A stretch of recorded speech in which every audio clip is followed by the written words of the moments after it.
Attention sports teams. Let us introduce you to the best fan engagement tool in the game, .vote. By getting a .vote web address for your team, you can allow fans to engage and interact with big-time decisions. In a single click, not only can fans make their opinions heard, but sports teams get a better understanding of their fans' interests. Keep your fans engaged. Simply visit GoDaddy.com today, type in the desired name of your web address, and let the voting begin.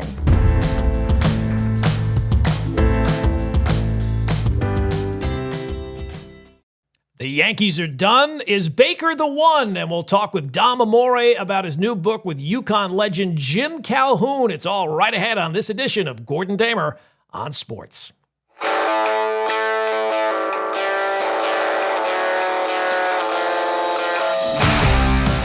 Hey, yo, welcome in. Lots to do on this edition of Gordon Damer on Sports. We will, of course, put the Yankees season to bed for once and for all and try to pick through what were the real issues for the Yankees this year, what are the real issues moving forward, and try to avoid the convenient talking points that a lot of people like to hit on every time a Yankee season comes to an end in October. Also, we will look at the season that Baker Mayfield is having and why it could be maybe the most improbable player to win an NFL MVP, certainly anytime recently.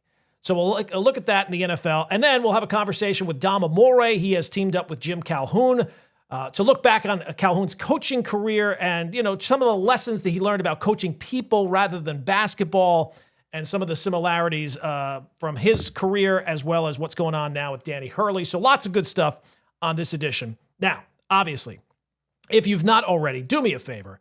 Hit that subscribe button for the podcast, whatever platform you're listening or watching on. It really does help me out. So please hit that subscribe button. All right, let's start at the beginning with the ending of the Yankees season. And let's be honest. Let's share some honesty between ourselves.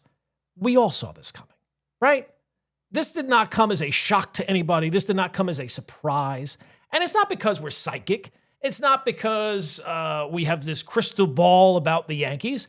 It's because when you look at what the Yankees have become, this is what they are now. The Yankees got ousted by the Blue Jays in the division series. And the good news, if you're looking for a silver lining, Yankee fans, it's this.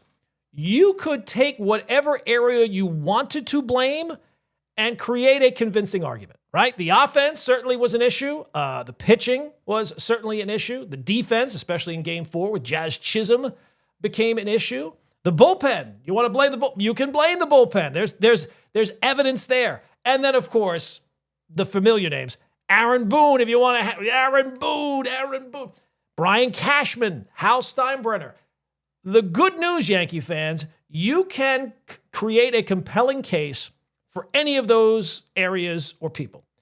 And it's right there. So what I want to do is I want to start broad and then kind of narrow the focus over the course of this segment.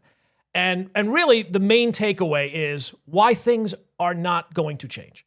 So let's get into it. The reason why the Yankees exit from the playoffs was predictable this year was not just because the Blue Jays are better or that they played better.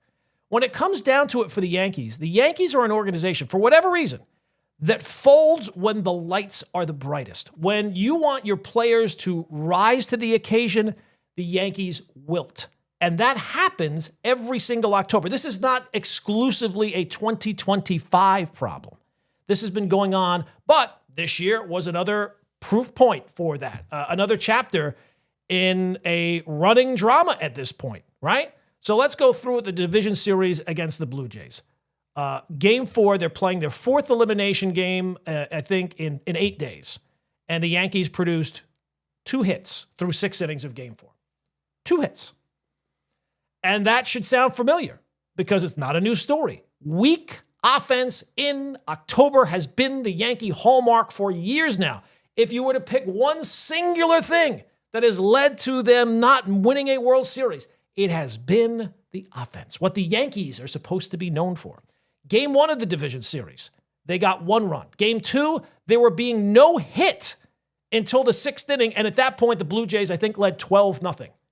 So The offense is a massive problem, and that's where you have to start because that is a running theme year in and year out.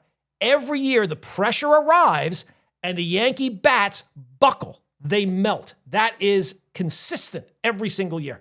And even in Game 2, when the game was over and the bats finally came alive, right? Blue Jays had already taken out their high leverage guys out of the bullpen.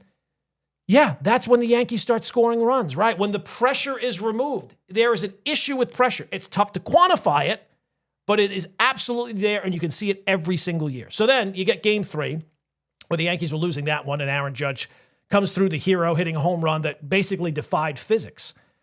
But that is short-lived, because if you're paying attention, you knew that that was probably going to be a temporary reprieve for a Yankee team that was barely able to squeak past the Red Sox and were completely manhandled in the series against the Blue Jays and the Blue Jays offense. Now, Cam Schlittler in Game 4 pitched pretty well. I think he gave up 2 runs over 6+ innings, whatever it was. But again, the offense nowhere to be found. And why this is such a filter point is because it affects everything else. It affects the pitching. It affects the defense. So when Jazz Chisholm makes that error at second base and kind of breaks the game open, of course it does, because the Yankees can't score. The Bronx Bombers can't score. That is the problem. That is the pattern every year. Weak offense in October. And sure, there'll be other things that come along. There'll be other things that pop up. But the real crisis point is the offense. It's the offense, stupid. Yes. Now, I'm going to say something a little controversial. And that is Aaron Boone is not the reason why the Yankees lost this year. I know he's the face of the failure. He is the scapegoat year in and year out. And has he been bad at times? Absolutely, of course. But the 2025 season is not on Aaron Boone. Game 4, even letting Volpe hit, there's going to be weird decisions, sure. It's not to the level of last year. You want to blame Aaron Boone? Last year's the year. Going to Nestor Cortes in Game 1. This year is not primarily on Aaron Boone. He's not the one primarily responsible. The person primarily responsible, Brian Cashman, is the architect of the Yankees. He is more a part of the Yankees at this point than Hal Steinbrenner. And so when you're looking through the organization of who's to blame, it's obviously him. And part of it is he has collected a bunch of players who are their worst versions when you need them to be their best in October. And look, there's some fluctuation of the short sample size, absolutely. But this is consistent year in and year out. So take Cody Bellinger, for example. We're talking about the offense. He does not perform in October. That is his track record. He had a 651 OPS this year. I think his career OPS is like 660 in the postseason. So he has not gotten big hits. So that's not surprising. That's kind of who he is. Another guy who is, we're not going to have to deal with this anymore, Trent Grisham. 0 for 5 in Game 4, 4 for 29 in the series. He had 10 strikeouts. You got basically nothing from him. Jazz Chisholm, a lot of talk. I like Jazz as a player, and he has not had as much postseason experience because he's played with the Marlins. But you take a look at his numbers this year, and you look at his postseason numbers last year, kind of the same numbers. Kind of the same numbers. This year hit 182. Slugging of 318. Got to give me something. And then you have the pitchers, Max Fried, Carlos Rodon, not part of the offense, but 2 guys who have track records of not being able to perform in the postseason. Fried's numbers are clear. Rodon, I think, has a career postseason ERA of 7. And is getting paid as one of the highest paid players in the sport. And then, of course, there's the familiar and easy scapegoat, which is Anthony Volpe, who has been an automatic out all season long. And if you want one thing to fix moving forward, here's an idea. Get rid of the automatic outs in your lineup. The Yankees have automatic outs in their lineup every single year. This year it was Volpe. Last year it was Verdugo and Rizzo. Years before that, Josh Donaldson or Aaron Hicks. You can go through it year in and year out. They have automatic outs in their lineup every single year. And another example with Volpe of the Yankees' motto of often wrong, but never in doubt. Often wrong, but never in doubt. When it doesn't work out, baseball's fluky. That's the Yankees. They're wrong all the time. They'll never admit it, but they are. And the larger problem is that the Yankees go into each season, they never build a complete lineup. Every year they go into the season with massive holes, and they're like, we'll fix it as it goes along. That pattern is clear. And that is on Brian Cashman, obviously. Now, part of the reason why this is not going to get fixed is because even with a $300 million payroll, he doesn't have that much operating room based on the contracts that he's handed out already. So I think they already have like $215 million allocated towards next year. So when you have that much, you would think $300 million, wow, it'd be easy not to be able to put together a really good roster. No. So the Yankees end up relying on guys who are unreliable. And they have confidence they're going to turn it around. Often wrong, never in doubt. So if you're looking for the players, I get it. Looking for players who hit in October, it's hard. There is a fluctuation of a short sample size. Ernie Clement killed the Yankees. Who's Ernie Clement? He's a 29-year-old journeyman. But Brian Cashman's getting paid millions of dollars. That's what you're supposed to be able to identify. Guys over the course of the season and then into October who are going to be able to perform. And I get it. A lot of people will point to the Yankees. Well, it's home run or bust, or Alex Rodriguez saying that ridiculous thing. Well, the Yankee roster construction, they've got 5 DHs. I'm still trying to figure out who the 5 DHs are. Stanton, clearly. Ben Rice, Jason Dominguez. Okay, Rice is 26-year-old playing his first full season. Was terrible, I'll grant you that. Dominguez didn't even play. He's not the reason why you lost the series. Maybe you should have played him a little bit more. The idea of focusing on power is wrong. And I know people, it's because the Blue Jays had such a high batting average. They led baseball in batting average, 265. The Yankees were tied for 8th at 251. That's not the reason. The reason is the Yankees cannot perform in the big moments. And why is that? Well, that's the question. If we can get the answer to that. But it's not because they rely on home runs. Every team, I don't know what team's going to win the World Series this year. They will do it because they hit home runs. Already this year, in this October, teams that out-homer their opponents are 15-3. Last year, 47% of the runs scored in the playoffs came from the home run. This year, it's 41%. So it's slightly down, but that's just probably an indication that it's going to jump up here at some point. The last 5 World Series winners all were top 4 in home runs for the season. You'd have to go back to the Royals of 2015 to find a team that did not finish in the top half. So power is not, lose that talking point. It is not true. And the evidence, every single day we see the evidence in October. So where the Yankees have to focus on power, every team does.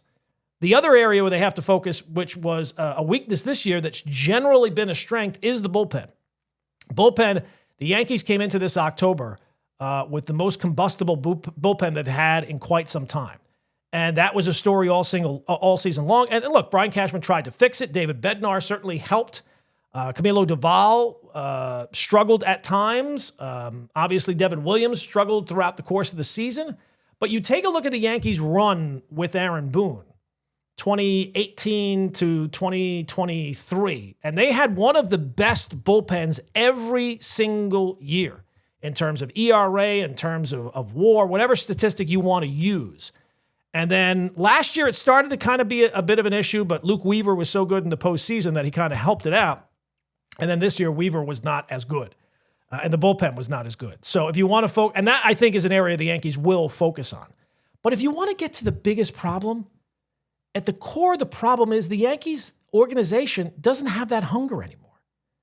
They don't show that hunger. They're never going to go all in on any single season. Honestly, do you think that the organization right now is distraught by losing another postseason? Do you think they're reflecting, wow, how can we get better next year? This is unacceptable that we've not won a World Series since 2009. Or do you think it's more likely that they bring back Bellinger, they make a move or two, they try to improve the bullpen, and then everything else stays the same? Because Cashman's not going anywhere. Boone's not going anywhere. Volpe's not going anywhere. Because again, admitting mistakes is not part of the Yankee culture. They make it work. They stick with what they know, even when it's clear it's broken and it's not working. They do not have that kind of accountability unless they're forced and they can't avoid it anymore. And to me, unless that changes, nothing else will. You have to have, you think that they look at this World Series drought as being this unacceptable thing? Or do you think it'll be because their actions tell you no, they don't make any changes. So how could it be this disastrous thing in their eyes? So look, the Yankees at this point, they are who they are, and they're consistent every single year, and they are satisfied every single year. Yeah, sure, they'd love to win a World Series, but they're not distraught by it. If you're distraught by it, you make big changes. If Hal Steinbrenner were distraught by the Yankees World Series drought, he would make changes. The last time that Hal really went all in was 2009. They went out and spent with abandon. And why was that? Because the first year of the new stadium. So at the end of the day, until somebody in the organization finds some accountability, and I'll tell you this, whenever the Yankees do talk, Brian Cashman talks, this will almost be like wrestling back in the day. Another podcast bringing up wrestling, where guys had to stay in character. Brian Cashman will stay in character. He will tell you, no, the Yankees, and Hal, whenever he talks, the Yankees, we're about championships and we have to get back to that. But judge the actions. Are the actions of an organization that is distraught, who is desperate to win and is looking to go all in and making sure they end this World Series drought, which is now the second longest in the history of the franchise? Or do you think that they're kind of content? Hey, look, we had another winning season. We won 94 games. That's pretty good. Most in the American League, tied with the Blue Jays, even though we didn't have the tiebreaker. We had 5 postseason games at home. Those drew good money. We're still in it every single year. You got to be in it to win it. Do you think that they're content with that? Or do you think that they are pulling their hair out right now, distraught over the fact that they did not win a World Series? I think it's probably the first one. And you know what? I could be wrong. I'm not in the room. I haven't talked to the people. How you'll judge it is by their actions. Let's see what they go out and do this offseason. Are there major changes to the roster? Do they go out there and say, you know what, we got to go spend more money, more than the $300 million that we've done already? Or is it just going to be more of the same? I think you already know the answer. It's pretty predictable because the Yankees are predictable. They're halfway decent. They make the playoffs. They win their games. It can always be worse. But if you're desperate for a championship, if you're a Yankee fan who's mad as hell and can't take it anymore, I would suggest maybe you're part of the problem, because until that changes, until fans stop showing up at the stadium and there's empty seats, especially late in the season, that's the only thing that will bring change. They're not going to find it on their own. So this season ended very predictably. I get the feeling that the offseason is going to be just as predictable. Hey, let's talk about something positive for a change. How's that, right? And that would be Baker Mayfield. Because if you're still sleeping on Baker Mayfield, it is definitely time to wake up. And really, Baker Mayfield is a fascinating character. First pick in the 2018 draft, came in after the Browns had basically tanked for a couple of years. And he delivered, right? The factory of sadness for quarterbacks. He delivered. Led them to the playoffs in 2020, first playoff appearance since 2002, and gave the franchise a postseason win, something they'd not had since the days of Belichick. And that was supposed to be the start of a dynasty in Cleveland, but it's the Browns. So obviously that did not happen. He had some injuries, some inconsistency, and then the doubt crept in for the organization because the Browns don't know what they're doing. And you have to keep in mind, Baker is directly responsible for 2 franchises being stuck in quarterback hell. Not his fault. It's the organization's fault. You got the Browns because they moved on from him to go on to Deshaun Watson. Wow, that worked out great. And then he goes to Carolina and the Panthers let him go because they don't know what they're doing. And then they make the big trade for Bryce Young, and that has been an outright disaster. So really, if the best revenge is living well, Baker Mayfield is getting the best revenge, because when he left those organizations, it kind of seemed like, it doesn't seem like it's going to work. So he goes to Tampa, has a 1-year stopgap at the end of the Tom Brady era. And what the Bucs got was a whole lot better than that. Good organization, knows what they're doing. And then he had a pretty good season in 2023, earned a Pro Bowl nod. I think he finished 3rd in Comeback Player of the Year. And then last year, 4,500 yards, 41 touchdowns, another Pro Bowl, finished 11th in MVP voting. And then this year, again, he's in that conversation. 1,200 passing yards, 10 touchdowns, 1 interception, 4th in the league in yards. I think he's 4th in touchdown to interception ratio, 2nd in passes of 20 yards or more, and 4 wins, all via game-winning drives. So that certainly gets people's attention. And the Buccaneers are the first team in NFL history to win 4 of their first 5 games on a last-minute game-winning drive. And Baker clearly is at the center of it all, and he has been fantastic. And this year, I think you could say the MVP race is wide open. Now, it's week 6. Of course it's wide open. Like, you don't decide MVPs in week 6. But he has an incredible story, and the narrative on him has already shifted, right? Remember when he's struggling, people will point, the arrogance, the showboating. Now, all of a sudden, he's doing all those same things. It's passion. It's moxie. It's leadership. And he's finally getting some of the credit he has deserved for years. So in terms of the MVP conversation, MVPs aren't just about big throws or big plays or fourth quarter heroics.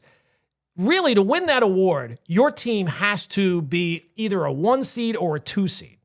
And right now, the Buccaneers have been excellent. But in the NFC, that is a gauntlet. And even at this level, I think his odds right now are plus 950 on FanDuel and it's kind of tempting because it's still early on in the season.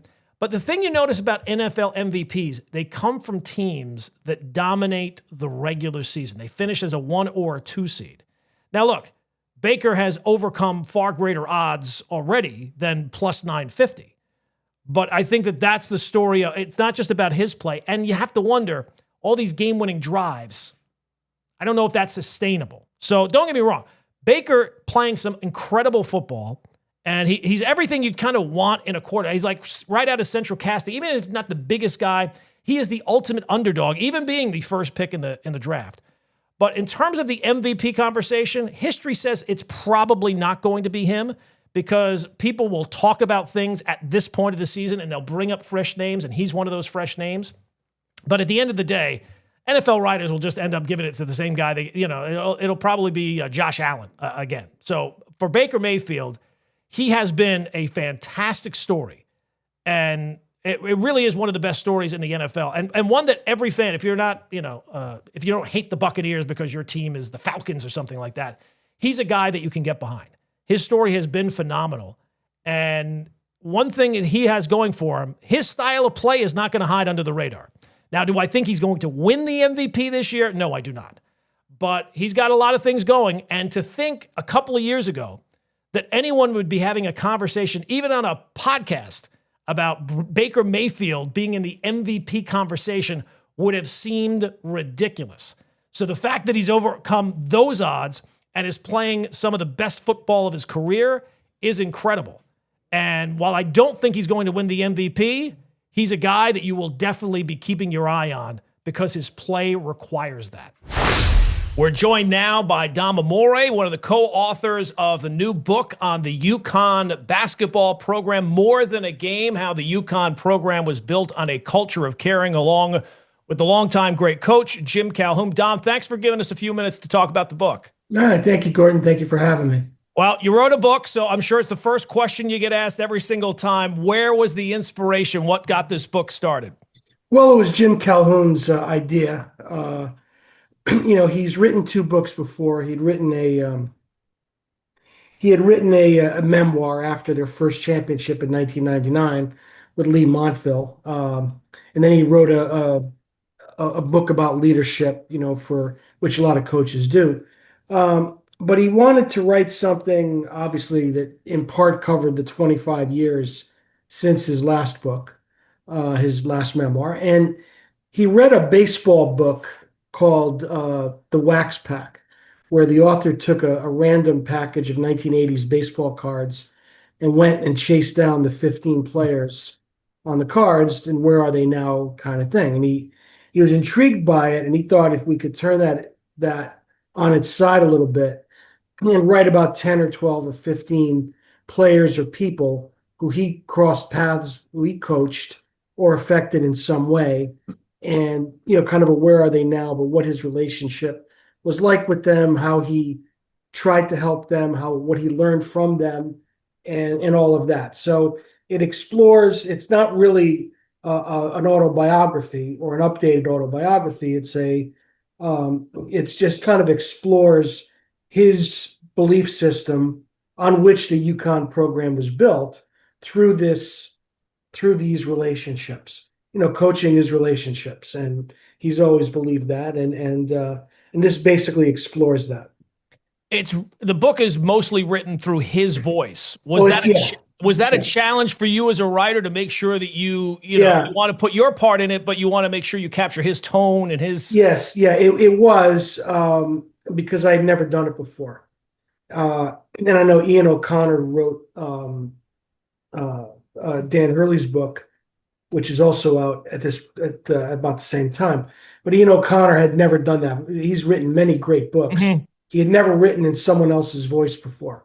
So we both kind of had that first experience together of trying to capture someone else's voice.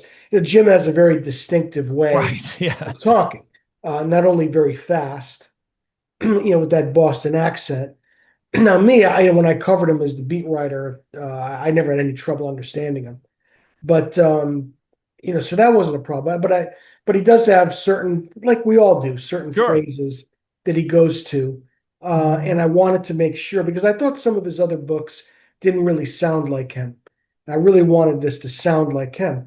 And at one point, his wife read one of the chapters and said, "Wow, he really got you down. This sounds like you." So I said, "Okay," I checked that box, and that was to me the most important box. Yeah, and it's a high compliment if his wife says it sounds like him. Sure, Who knows him better than her, right? sure, yeah. Yeah.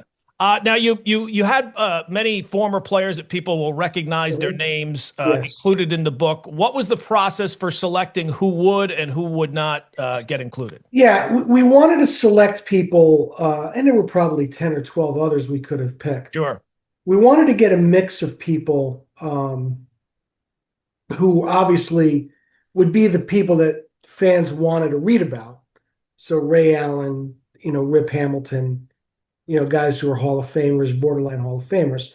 But one of the things that kind of hatched the idea for Jim was they did a ceremony where they named the gym at St. Joseph's University, that last place that he coached, Division III program, and they named it after him, and they brought back a lot of his former players, including a number of players that he had coached at Dedham High School in Massachusetts in the early 70s. And one of them told a story about how he was at a basketball camp and Sam Jones, the old Celtics legend, said, "We have a kid here who's going to MIT." And he went up to him after and said, "Hey, who's the kid? I want to talk to him because I want to go to MIT." Because I was talking about you. Because your coach told me, Jim told me you were going to MIT. And he hadn't been accepted yet. Hmm. So, but he talked about what that surge of confidence meant to him that Jim had already considered it a done deal that he was going to MIT when he was still waiting to get in. And he became one of the top people at NASA in later life. So, we try to select people from the different walks, different places he coached, who went on to do different things so that it wouldn't just be the same story 10 different times, right? So you've got, Ray Allen, Donnie Marshall, Khalid Al-Amin, etc., Ben Gordon, people who Jim has helped through various things. And what we did, some of the people that we didn't include, it's because Jim felt maybe they didn't need him as much, that he didn't have maybe the same impact on them that he had on others because they pretty much had it. He wanted to really explore relationships that, where he felt he had the most impact. Without spoiling too much, is there an anecdote or a story that you think that even like the diehard UConn fans, the diehard Jim Calhoun fans will hear and not know about already? Well, yeah, I think that there are some in how he met and recruited, some of the people that he got, some of the big stars that we were talking about. I know Jim's favorite part of the book is actually the afterword that was written by Mark Daignault, who was a student manager at UConn for 3 or 4 years, and 4 years that he was in college. And then, of course, he went on at the bottom rung of coaching, and we know today he's the coach of the world champion Oklahoma City Thunder. But he talks about things that Jim did in interacting with him when he was a freshman at UConn, not a player, a student manager, but things that Jim did to, that had an effect on him to this day. And Jim was one of the first people he called the morning after Oklahoma City won the championship. So that's one I think people haven't heard.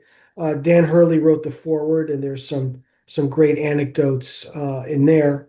But they're just, he mentioned one where there's one story where Rip Hamilton, he really needed him to win a game, and Rip had come up hurt in practice. They're practicing on the road. I think it was at Stanford, and they had two courts there.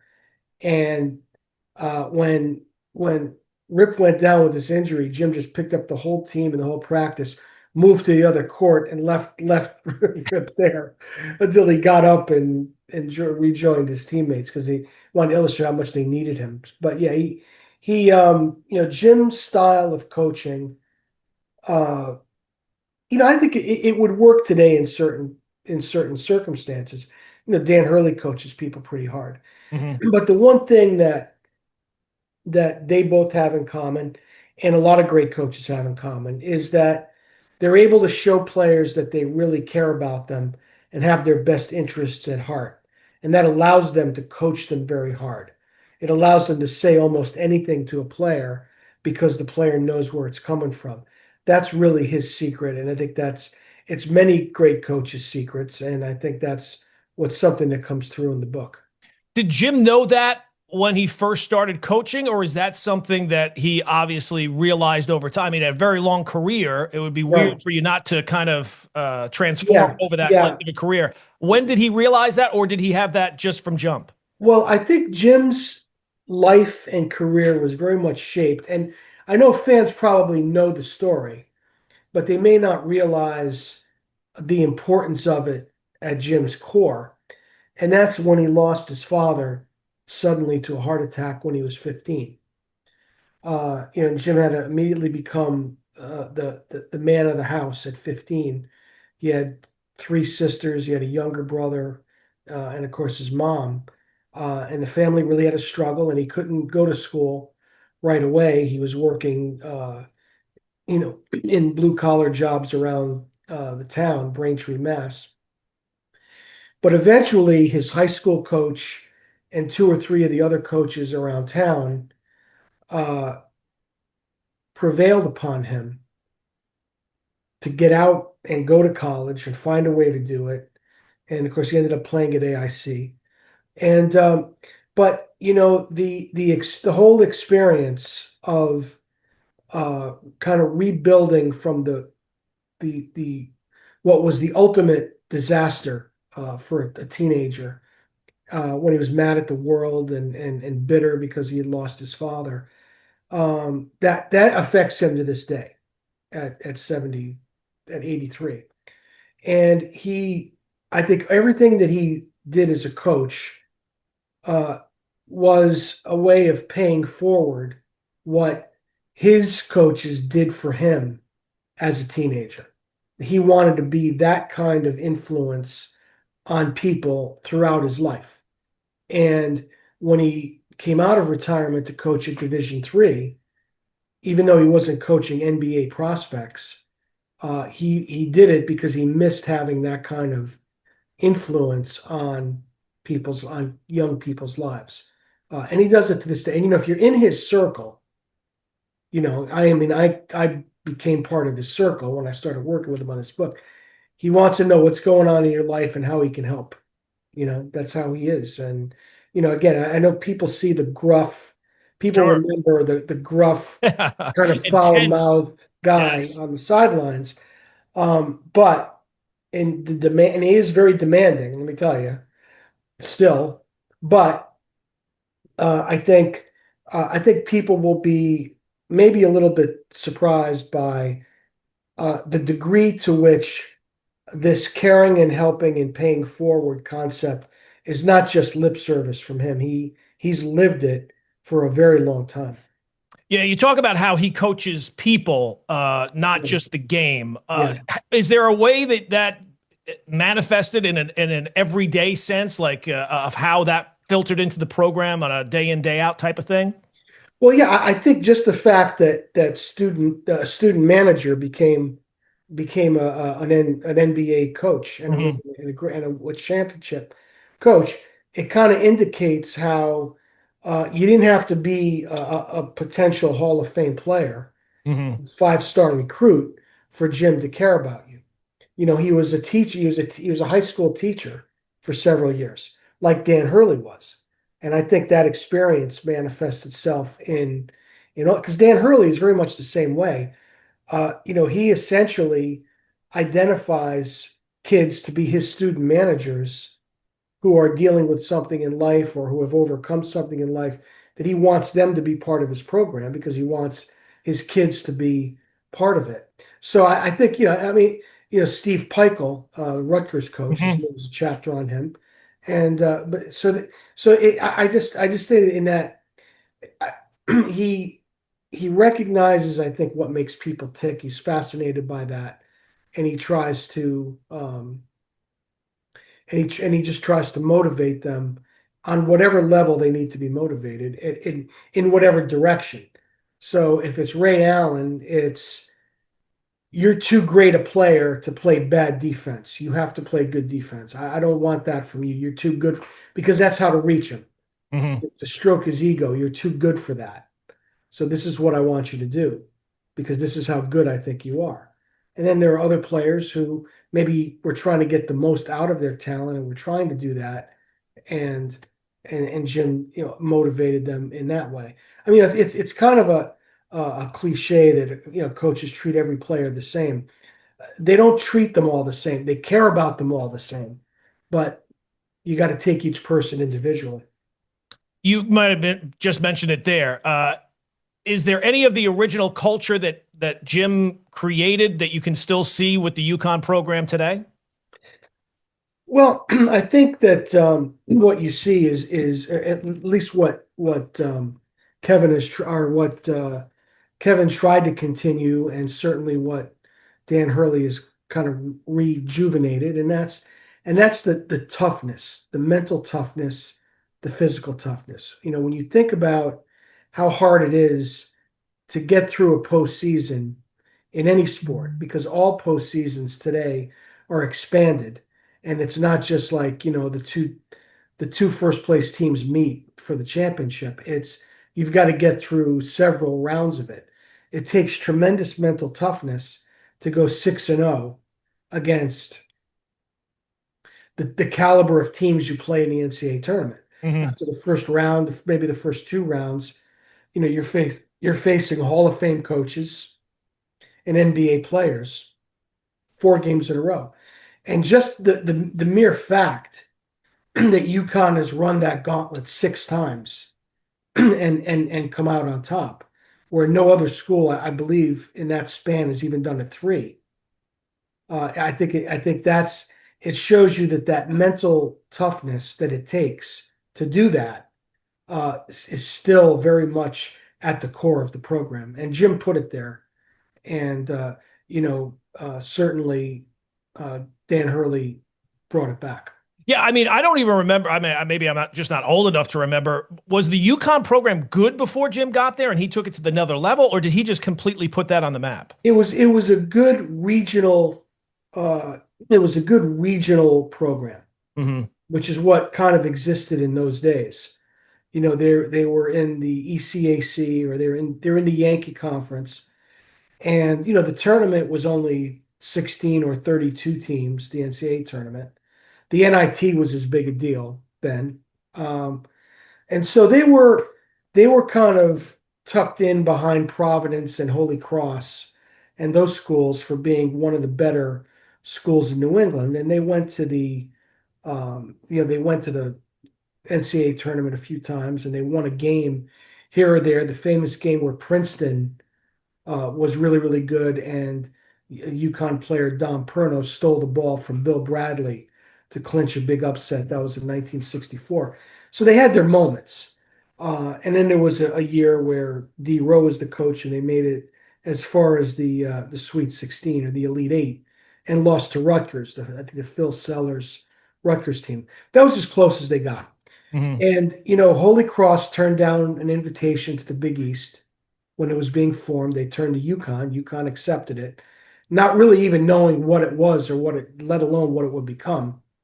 And they really got destroyed they got clobbered the first several years of the Big East. So they weren't really going anywhere. And when they brought, Jim in '86, they're 9-19 the first year, but then the second year they surged and they won the NIT, and that was the springboard.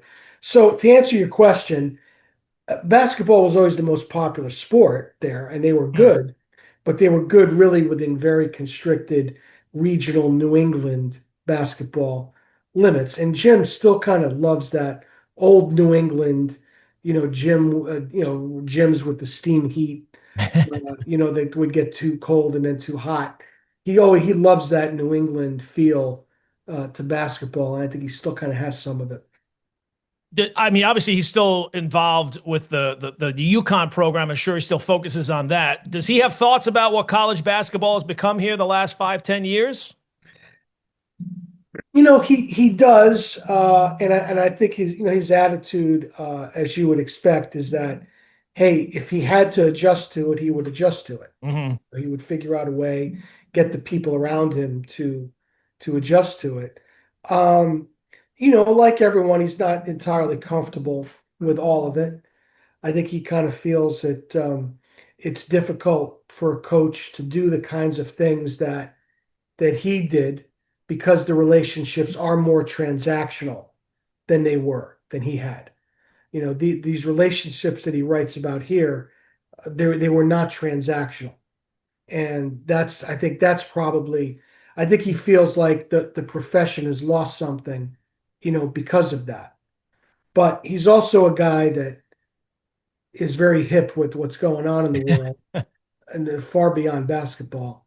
And if he had to adjust to it, he would get a general manager, and he would get somebody to manage the budget and how much can we give this kid, how much can we give that kid, you know. Um, Dan Hurley just kind of had to make some decisions with a really big prospect in Connecticut that I'm sure UConn would have liked to have had, but they had to decide we can't outbid you know other schools to get him because we need that money to give to these other players that we want, or maybe players who are going to come back. I think Jim, though, I think would like and do very well with the idea of older players coming back and staying 4 and 5 years. I think Jim would do very well with that. Is he still as hyper competitive? Like, what do Oh you do yeah. with that when I mean, he was always, I mean, you have to be in that position. Now that he's not, coaching anymore, is he still as competitive? Oh, he wants him. I mean, and I might as well show you guys. The book is out. There you go. It's in fact the first printing sold out. They're waiting a couple of days to print some more, and it's in bookstores and all the places where you buy books. I don't know if you can read that Yep, backwards, but absolutely. no, but he's very competitive. He wants the book to do well. He wants it to sell well. He wants to outsell other books that are out there. Right. So yeah, he is very he's very proud of the things that he did, and rightfully so. And I think he wants he's interested in people, particularly young people, learning about what he did and the way he did it, and maybe hoping they could find some value in their own life. But his competitiveness manifests itself, Gordon, and this is the biggest takeaway that I had from my couple of years working on the project, is that Jim is not a survivor. He's not just trying to survive. He is going to live his life to the fullest, to his last breath. He wants to be out there, vital, doing things, active, making a difference every day of his life, even at 83. And he's going to live his life for as long as he's got it. And that's a great example for me. It's something that I hope 20 years from now, people are saying the same things about me, because it's just a great way to live. As long as he's alive, he's going to live, and that's a great example for everyone. And I think even though that's not specifically addressed in the book, maybe it is a little bit in the chapter that I wrote introducing the subject matter. But I think that's something I hope people take away from this is that, and this, as I said, it's not only it's his voice and it's his thought. I didn't do a lot of massaging Mm-hmm. the hour or 2 hour long conversations that we had about every player. This book is all him. This is Mm-hmm. this is what his mind sounds like today at age 82, 83. And I think that to me is the most remarkable thing about him. Yeah, yes, he is still very competitive. If you play golf against him, he will beat you. Well, Dom, thanks so much for giving us a few minutes to talk about the book, and congratulations on the success, and hopefully more of it coming. All right. All right, Gordon, thank you for having me. And again, anytime you want to talk UConn, talk Yankees, talk anything, you know where to find me. Remember college? Well, now, college is over, and here comes your student loan debt. Is your private student loan debt keeping you up at night? You really need to talk to YRefi. YRefi refinances distressed or defaulted private student loans that others won't touch. They can save you thousands of dollars and get you a custom payment that you can afford. And they don't care what your credit score is. Don't let private student loan debt ruin your life. Call YRefi today. All right, that's going to do it for another edition of Gordon Damer on Sports. If you've not already, do me a favor, hit that subscribe button, whatever platform you are listening or watching on, and we will be back with you next week with a fresh edition of Gordon Damer on Sports.